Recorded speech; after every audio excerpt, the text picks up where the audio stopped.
Halo adik-adik, kembali lagi bersama kakak Yupensius Langgeng. Kesempatan ini kita akan membahas materi manajemen, tetapi khususnya yang materi manajemen yang akan kita bahas adalah tentang manajemen sumber daya manusia. Nah, apa sih yang dimaksud dengan manajemen sumber daya manusia? Oke, kita lihat pengertiannya menurut beberapa para ahli di sini. Ya, yang pertama, menurut Hasibuan. Ya, nah menurut Hasibuan, manajemen sumber daya manusia itu adalah ilmu dan seni mengatur hubungan dan peran tenaga kerja agar efektif dan efisien membantu terwujudnya tujuan perusahaan, karyawan, dan masyarakat. Nah, ini dikatakan ilmu dan seni untuk mengatur hubungan karyawan ya dengan perusahaan, dengan masyarakat begitu, sehingga terjadinya tenaga kerja yang efektif dan efisien dalam melakukan pekerjaan di suatu perusahaan tersebut. Nah, itu yang dikatakan oleh Hasibuan. Nah, adapun yang dikatakan oleh Shimamura, ya di sini yang dikatakan oleh Shimamura, manajemen sumber daya manusia atau MSDM itu sendiri adalah sebagai pendayagunaan, pengembangan, penilai, pemberian belas jasa, dan pengelolaan terhadap individu, anggota, organisasi atau kelompok kerja. Nah, itu yang dikatakan oleh Shimamura ya. Nah, yang terakhir dikatakan oleh Edwin ya. Manajemen sumber daya manusia merupakan perencanaan, pengorganisasian, pengarahan, dan pengendalian diri, pengadaan, pengembangan, pemeliharaan, dan pemberhentian karyawan dengan maksud terwujudnya tujuan perusahaan, individu, karyawan, dan masyarakat. Itu yang dikatakan sebagai manajemen sumber daya manusia menurut Edwin. Jadi manajemen sumber daya manusia itu sendiri dapat kita simpulkan sebagai suatu ilmu atau cara bagaimana mengatur hubungan dan peran tenaga kerja secara efektif dan efisien sehingga bekerja dengan maksimal supaya tercapai tujuan perusahaan dengan maksimal. Nah, itu yang dimaksud dengan manajemen sumber daya manusia. Kita akan bahas fungsi dari manajemen sumber daya manusia juga ya di sini. Nah, di sini kita coba lihat fungsi-fungsinya. Yang pertama ada perencanaan tenaga kerja, kemudian pengembangan tenaga kerja, kemudian penilaian prestasi kerja, kemudian pemberian kompensasi atau gaji atau upah, selanjutnya pemeliharaan tenaga kerja, dan terakhir pemberhentian karyawan atau tenaga kerja. Oke ya. Kita akan bahas satu persatu mulai dari perencanaan tenaga kerja. Yang pertama di sini adalah perencanaan tenaga kerja. Apa sih yang dimaksud dengan perencanaan tenaga kerja di sini ya? Nah, perencanaan tenaga kerja sebenarnya adalah upaya untuk merencanakan jumlah dan jenis tenaga kerja yang tepat untuk memenuhi kebutuhan yang dibutuhkan guna mencapai tujuan organisasi atau perusahaan. Ya, jadi menentukan jumlah dan jenis tenaga kerja yang memang dibutuhkan oleh perusahaan. Ya, ini berdasarkan kemampuan, berdasarkan keahlian atau keterampilan yang dimiliki oleh tenaga kerja. Jadi perusahaan yang pertama ya, mulai dari analisis pekerjaan. Nah, di analisis pekerjaan di sini perusahaan melihat apa sih yang kurang, ya, tenaga kerja yang kurang di perusahaan ini, atau ketika perusahaan masih pertama mendirikan perusahaannya, tentu saja kemampuan-kemampuan apa yang harus dimiliki oleh tenaga kerja atau karyawan yang ada di perusahaan ini. Nah, persyaratan-persyaratan ini yang menjadi analisis utama pekerjaan itu sendiri. Setelah memiliki persyaratan atau bidang-bidang atau keterampilan yang harus dipenuhi, selanjutnya perusahaan akan melakukan yang namanya rekrutmen. Nah, melakukan rekrutmen atau seleksi terhadap calon-calon pekerja atau karyawan yang melamar di perusahaan tersebut. Nah, setelah mendapatkan calon pelamar yang sesuai dengan persyaratan yang sudah ditetapkan oleh perusahaan tentunya, selanjutnya perusahaan akan melakukan penempatan terhadap karyawan atau pekerja yang sudah mereka seleksi. Setelah mereka tempatkan, tentunya ada orientasi pekerjaan. Nah, orientasi di sini memberikan seperti training, misalnya 6 bulan atau setelah 1 tahun dan dan sebagainya sesuai dengan perusahaan. Nah, seperti itu ya. Jadi itu yang berkaitan dengan perencanaan tenaga kerja. Perencanaan tenaga kerja ini sendiri bertujuan sebenarnya agar organisasi atau perusahaan mendapatkan sumber daya yang sesuai dengan keterampilan dan keahlian yang dibutuhkan oleh perusahaan. Nah, sehingga ya para karyawan bekerja dengan maksimal karena sudah memiliki keterampilan-keterampilan yang sesuai dengan keterampilan yang dibutuhkan oleh perusahaan. Fungsi yang kedua, adalah pengembangan tenaga kerja.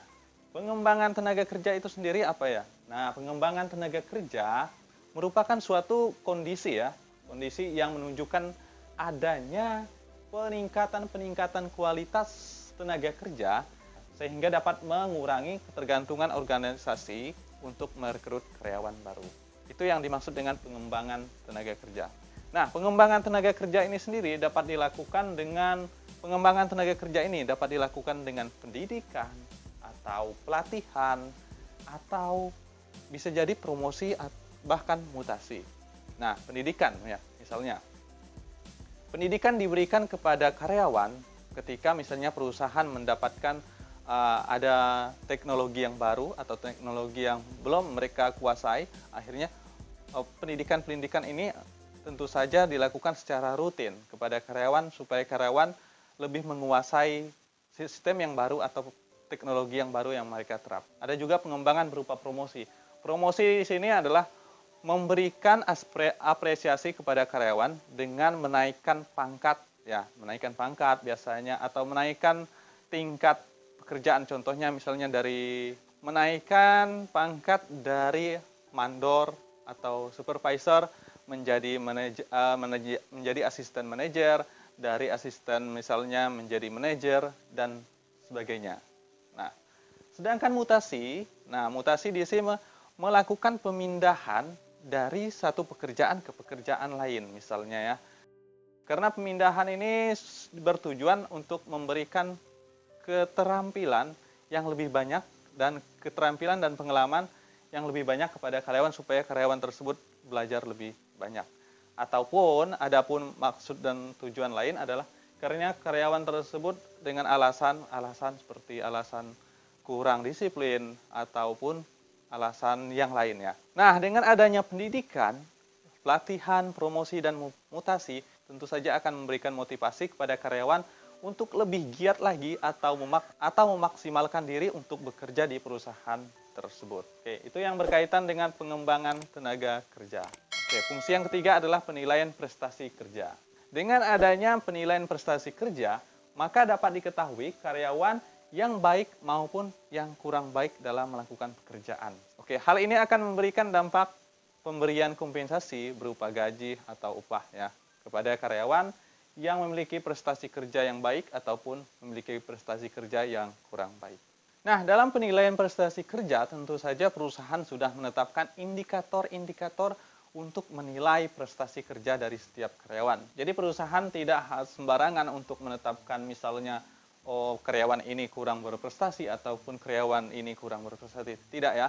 Perusahaan sudah memiliki indikator atau persyaratan-persyaratan memang yang menunjukkan karyawan tersebut memiliki prestasi. Oke, nah fungsi selanjutnya adalah pemberian kompensasi. Pemberian kompensasi atau pemberian upah atau gaji atau premi merupakan kewajiban dari perusahaan sesuai dengan kemampuan atau keahlian atau bidang yang karyawan miliki.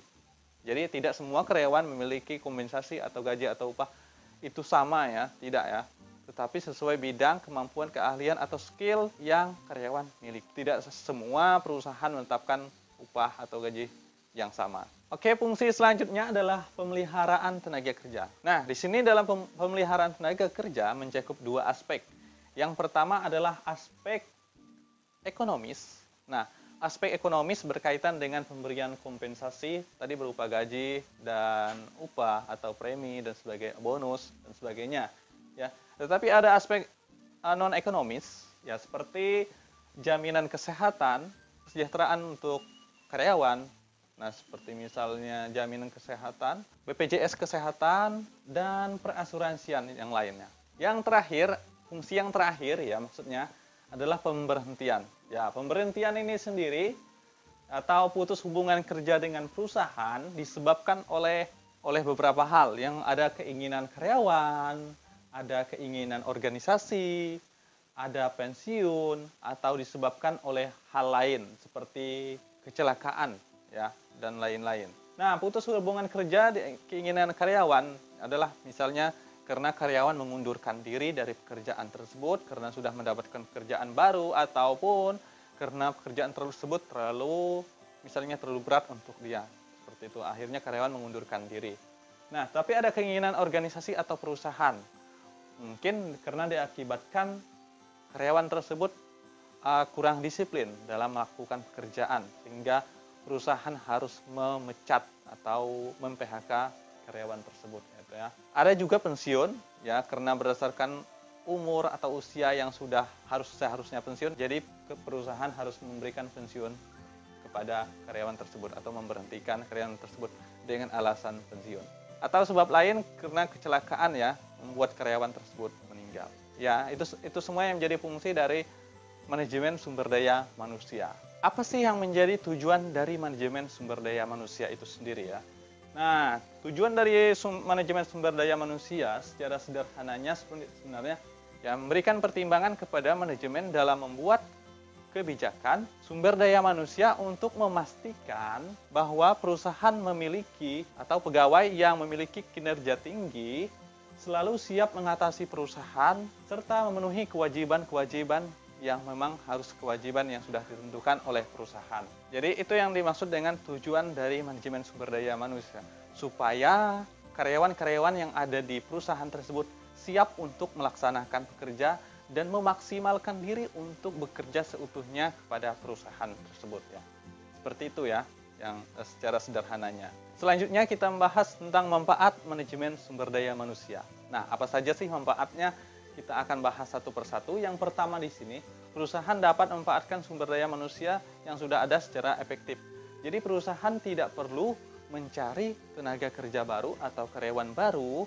Jadi perusahaan cukup memberikan pelatihan, bimbingan, ataupun misalnya pendidikan kepada karyawan-karyawan yang sudah ada, atau memberikan promosi kepada karyawan yang memang memiliki kemampuan yang lebih gitu, atau bahkan memberikan mutasi seperti itu tadi ya. Manfaat yang kedua adalah produktivitas dari karyawan semakin meningkat karena ya karyawan dimaksimalkan untuk bekerja dengan adanya pelatihan, pendidikan, seperti promosi.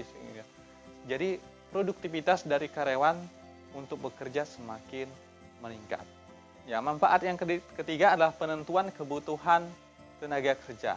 Nah, penentuan kebutuhan tenaga kerja maksudnya di sini adalah supaya tahu kebutuhan apa yang sih tenaga kerja itu seperti apa yang sedang dibutuhkan oleh perusahaan. Nah, seperti itu. Dengan adanya manajemen ini tentu saja memberikan kemudahan kepada perusahaan untuk mencari tenaga kerja yang sesuai dengan bidang, kemampuan, keahlian, dan skill yang seharusnya bekerja menguasai pekerjaan tersebut. Nah, selanjutnya, manfaat yang selanjutnya adalah ya penanganan informasi ketenaga kerjaan. Nah, maksudnya di sini adalah penanganan terkait dengan identitas pekerja tersebut sudah memiliki suami atau istri, sudah memiliki anak dan sebagainya, alamatnya dan sebagainya ya. Itu ya yang dimaksud di sini. Itu saja yang menjadi pembahasan kita pada manajemen sumber daya manusia. Ikuti terus untuk belajar di channel Lentera 22 dan jangan lupa untuk subscribe ataupun di-share kepada teman-teman yang lainnya. Terima kasih.